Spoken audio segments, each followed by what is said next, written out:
Broadcasting in the evenings on WCPT 820 Chicago's Progressive Talk and in the afternoons on AM 950, the Progressive Voice of Minnesota. It's the Matt McNeil Show. Yesterday, we had a very brief interview with Paul Niland. He's the founder of Lifeline Ukraine. We have talked to him many times. Chicago, you remember we talked to him over the holidays. We've had him on the air 4 or 5 times. We were talking with him, and what is happening in Ukraine is what interfered with the interview. They are having rolling blackouts because the Russians are targeting their infrastructure. The power grid goes down, so they have to have rolling blackouts. We started the interview. The interview ended abruptly, but Paul, you had lost power. What was it? It was a 4-hour stretch there. Is that pretty normal for when the blackouts roll through? I mean, it can be 4 hours, it can be 5 hours, it can be 2 hours. It just is what it is. I was out today for some meetings. I got back just after 2, and the power came on at about 5 o'clock. So, but what was more interesting, actually, Matt, is the way that you led into that question about, this tactic that Russia is applying now to destroy our energy infrastructure. What you were asking at the beginning of the question was whether this is a sign of desperation. And it is. That's exactly what it is. There are very few tactics that they've got left. They don't have reserves of personnel. They don't have the other kind of material that you would need to prosecute a land war. They're being beaten relentlessly by the Ukrainians, who are taking out vast numbers, like more than 1,000 dead and maimed Russians every single day. Scores of artillery, scores of tanks, scores of APCs, IFVs, everything. So yeah, this is desperation now, trying to get Ukrainians to bow down before this evil regime. Otherwise, they're going to plunge us into darkness. Well, no. Let's actually flesh this out. I want to apologize. I have nothing to do with this. I want to apologize for the Republicans in this country for stalling and not getting you the weapons you guys needed. Because to give you an idea of what's going on, yes, the Russians made some advances while they were waiting for the ammunition and weapons that we needed to get them. But still, you just brought it up. The manpower sacrifice the Russians are doing, where for every, I was reading the square kilometers they picked up, the atrocious loss of life. I mean, this is just Russians. They don't care about human life. They just basically go out and brutalize their own people, and they're doing it. The Ukrainians are doing an exceptional job of holding them back. They even when they had the advantage without the American weapons and ammunition coming in, they still, even though they were getting a foot a day here or there, it was still coming at such an extraordinary cost because they're just desperate at this point to do anything.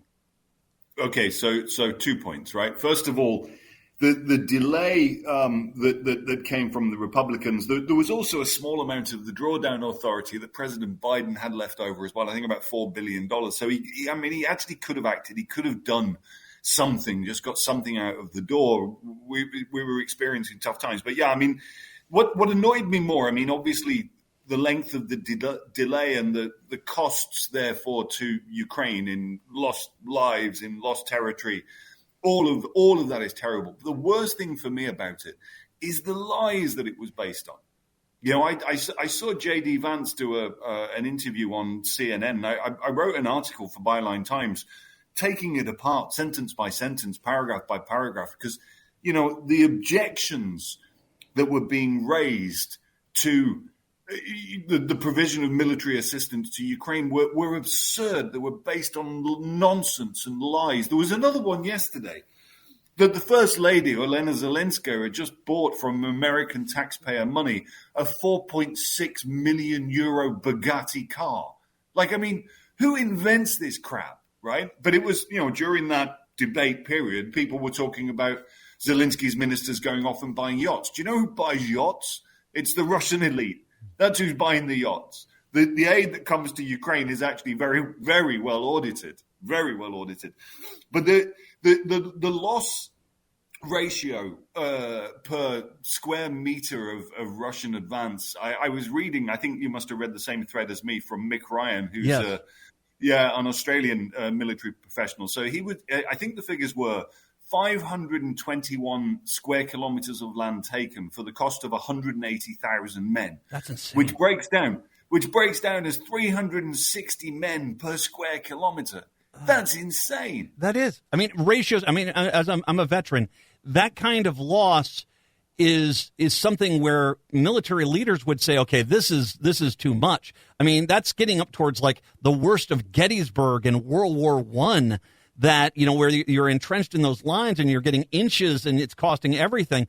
You know, as you say, the Russians, they're so determined. Putin is so determined to try to make this a win. I mean, for God's sakes, he's going to go get North Korean weapons. Good luck with that. The slingshots are coming your way. But, he's so desperate to win this.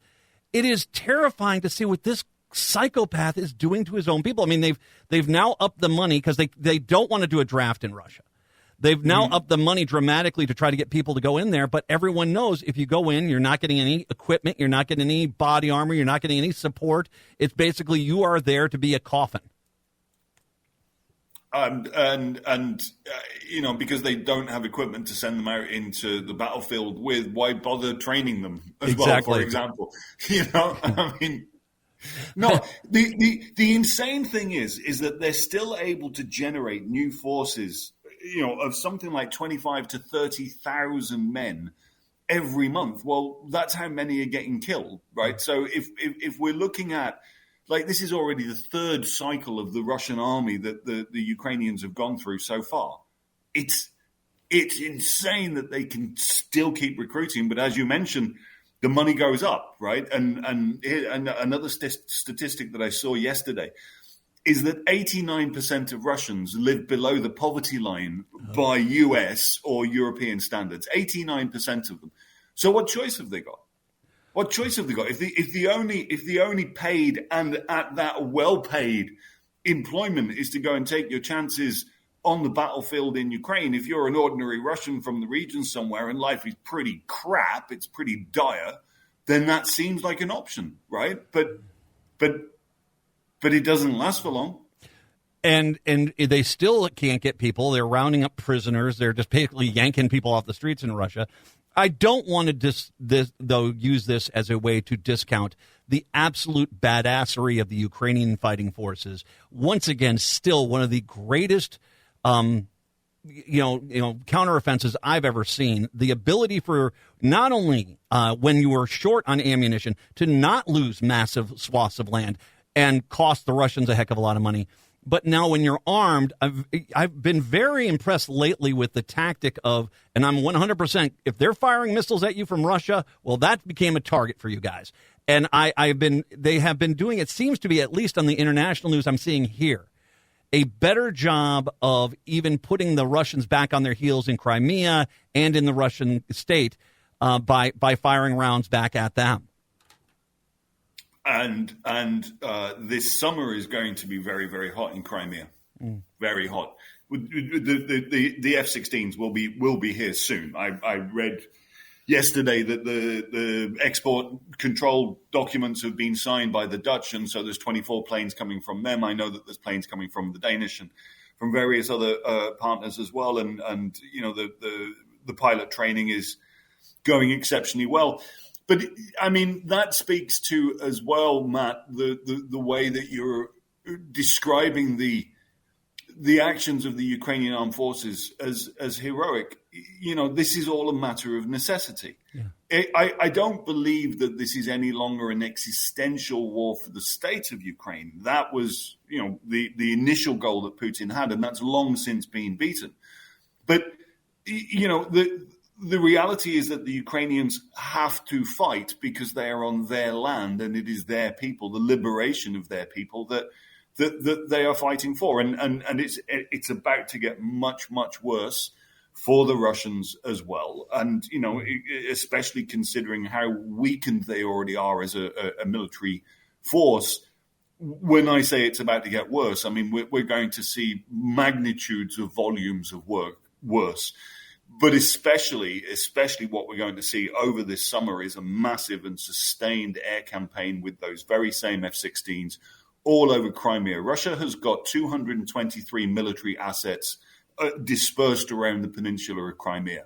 And there is a list of priorities And we're going to see them in the coming months taken apart, one after the next, after the next, after the next. How long till the bridge has got to be one of the top ones? I mean, taking out that bridge is really going to cripple the ability of the Russians. I keep waiting for that headline because I want that to happen so damn bad. You take out that bridge, all of a sudden Russia's got a very big problem in Crimea.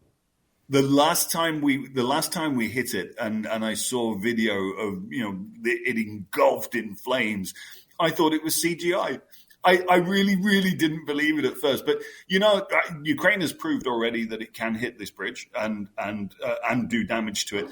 The question is, what's the right kind of tool to do so? What would be ideal is the Taurus missiles that Chancellor Scholz is keeping for some reason close to his chest and locked up in Germany. They would be a very, very good weapon for striking the bridge with. The ATACMS, not so much, but Ukraine has been developing its own instruments of war. And one of the other things, again, out of necessity, that Ukraine has done exceptionally well is to innovate throughout this war. And, the drones, the sea drones that have been developed that have removed the Black Sea fleet from the Black Sea. What an accomplishment that is. Absolutely. We've just gone through generation after generation of them, and there's nothing that the Russians can do to stop them. And I think it's probably going to be a few of those that will be heavily loaded with explosives that will take out some of the legs of the bridge some point in the coming months. You talk about necessity versus heroism and how that sometimes they merge into one. And this is the anniversary, July 2nd, it's the anniversary of the 1st Minnesota. At Gettysburg on the second day, there was a massive failure by the Union. There was a hole in line. 1st Minnesota was 300-some soldiers. They went and took on a few thousand Confederates, and they won. Still, the greatest loss of life of any single unit to still stand at the end of the day was the 1st Minnesota at Gettysburg in the United States. That wasn't heroism. That was necessity. The Union would have been lost if they hadn't done what they did, and they saved the Union at that point. Ukraine is the same way. You've got to go out and just punch these punks in the face, and by necessity. But you can't deny, as you look back, especially at how you guys have somewhat broken the Russians over your knee, there's a heroism here from everybody in that country that just cannot be denied, and it has to be respected. Absolutely. Yeah, no, 100%. And I mean, what is it they say that necessity is the mother of invention, right? Yeah. So, I mean, we need to win this war, and so there's the innovation side, but it is the people who are, and those innovators that, Matt, they're going to be people who are working 18 and 20-hour days, right? Mm-hmm. Because that is the role that they've got. They understand the importance of it, and they will do it. But, the men and women who are fighting, the men and women who are doing the medical care in the field, the men and women who are training to be able to pilot, various different aircraft to continue making the tide turn in Ukraine's favor. These are all heroes, and all of them. The people who are working on repairing our electricity infrastructure. Yes. They are the targets of further strikes because the Russians are trying to hamper the repair work, and they're trying to continue to plunge us into darkness. The tactic of the second strikes against emergency workers rushing into buildings to go and save people. That's something that the Russians honed in Syria with their barbaric support of that criminal Assad. And that is something that they do here as well, like right across the country in so many different fields, in so many different professions and practices. Ukraine is just hero after hero after hero. And I'm grateful to you for pointing that out, as well as for the Civil War history lesson. It's always a pleasure to get that from you when we chat. I will also, if I can. Your drone operators are the best damn drone operators in the world. Yeah, you are just schooling those guys, and they do not know what to do about that. We're going to take a break. I want to come on back. I want to just touch briefly on Putin's asinine peace offering that he put out the other day, as well as also I want to take some time and talk about, once again, get back to the people of Ukraine, that not necessarily the fighting, but the home front there, and your observations on that. Paul Niland from Lifeline Ukraine joining us. We'll take a break, come on back. It's the Matt McNeil Show.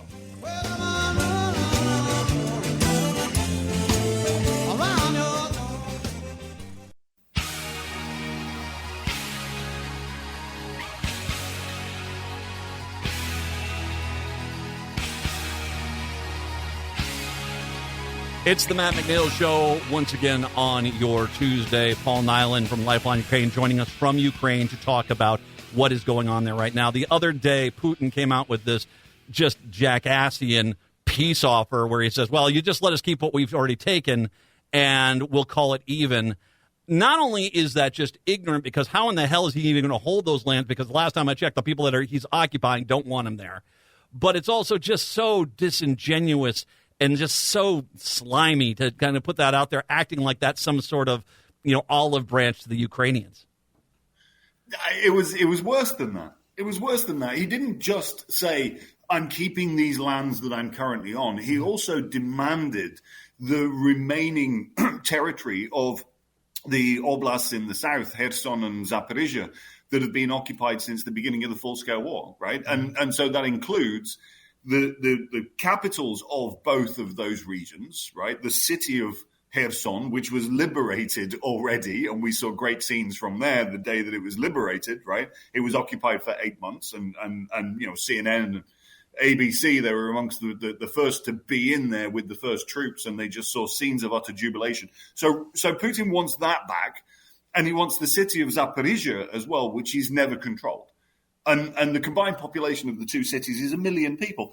It was worse than asinine. And of course, obviously one of his conditions there was the end of all sanctions. So yeah, that's it. Just bygones be bygones. It was what it was. We're keeping what we've stolen. End of all the sanctions. And as I just tweeted before I came on here, actually, presumably this, getting away with it scot-free from their perspective would also mean, the dropping of the arrest warrants for Putin and his chief child snatcher and the Minister of Defense, former Minister of Defense, the chief of the general staff. They were indicted last week as well. And no war crimes at tribunals and no reparations or anything like that. No. It's been painful to watch. It was painful from this perspective to watch the Republicans stall this thing with Russian talking points. That just angered me greatly. But what gives me hope is the Ukrainian people, as you talked about. They're trying to keep these infrastructure things up and going, dealing with these power outages, other things. You were talking about this when the power went out yesterday. It's the bravery, the hardiness of the standard Ukrainian right now. It can't be denied because they're still looking at these Russians and still standing up to these big bad guys and, frankly, staring them down. And whether that's the front lines or the people in your town or any of the cities around Ukraine, it's very heartwarming to see such resilience in the face of such evil. To experience it, Matt, is truly an honor. It's truly a privilege, and this is now. I'm 21 years. I've lived here in Ukraine and lived amongst these people, and I've seen them do things on Maidan during revolutions that just. They took my breath away at times with the way that they carried themselves, the way that they. We called the revolution of 2013 and 2014, the revolution of dignity. And that word, dignity, that, it was the way that Ukrainians manifested themselves throughout this constant threat from the authorities at the time of, the constant attempts to clear Maidan with force and so on and so on. And we stood up to all of that, and we stood up to it for 93 days. It was a massive accomplishment. And then as a result of that, we are rewarded by Putin with war, with a decade of war. And Ukrainians continue with that same dignity that we are a proud nation. We are Ukrainians. We are very separate and distinct from Russians in many ways. It's not just a matter of language. It's not just a matter of culture. It's a matter of values. This is the key thing that most people can't understand. And as you asked, or put it in your question as well, as last time you checked, the people who are Ukrainians in occupied Russia, they don't want to be occupied by Russia. Mm-hmm. And you're exactly right. And it's because of this different set of values. Russians know that they don't have a democracy. They don't care that they don't have a democracy. Over the last couple of decades, their thinking has been so vastly altered that it doesn't matter to them that they're not a democracy. To Ukrainians, democracy is a sacred thing. We fought for it on the Maidan. We insist on it. We insist that the presidents, the leaders of our communities in our country and our government be the people who are chosen by Ukrainians. And we'll make mistakes as we go along, and we will correct them at the next opportunity at the ballot box. That is the fundamental difference between Ukrainians and Russians. That's why Ukrainians cannot be left in the occupied territories to be subjected to a fascist, anti-democratic, brutal regime that wants to eliminate this nation and this entire identity of. I'm wearing a T-shirt now which says I'm Ukrainian, right? Mm-hmm. This was made famous by Zelensky. I don't know if you saw his. My next guest needs no introduction with Dave Letterman, right? But Zelensky was wearing exactly this T-shirt with these letterings, "I'm Ukrainian," when he did that interview, and it is something that they are rightly proud of. And what we should talk about too is the future as Ukraine rebuilds after the success, after the victory. The people of this country are going to have even more reason to be proud of what they've done and where they're going and how this country is developing. And I'm going to be, again, privileged. I hope, touch wood, that I'll be here to witness all of that and see this next stage of Ukraine's great story being written. As we get ready to celebrate Independence Day here in the United States, it's not independence for you. It's just kick those bastards out of your country, man. So I can't wait we'll have that holiday. And considering I see Ukrainian logos everywhere, rural America, metro areas, I think a lot of people are on your side. Lifeline Ukraine, which you founded, once again offering mental health services, suicide prevention for military veterans, soldiers, their families, and basically any Ukrainian worldwide. Lifeline Ukraine needs your donation. If you can make a donation, I'll put a link out there to Lifeline Ukraine. Please make a donation. Help keep them going. Paul, all my best. Thank you so much for the time today. We'll check in before too long again, okay? Thank you so much, man. I always enjoy chatting with you. Take care, man. It's an absolute privilege to chat with you, an absolute privilege. Chicago, have a good one. We'll talk to you in a week. Minneapolis, St. Paul, Hour 2. That's coming up next.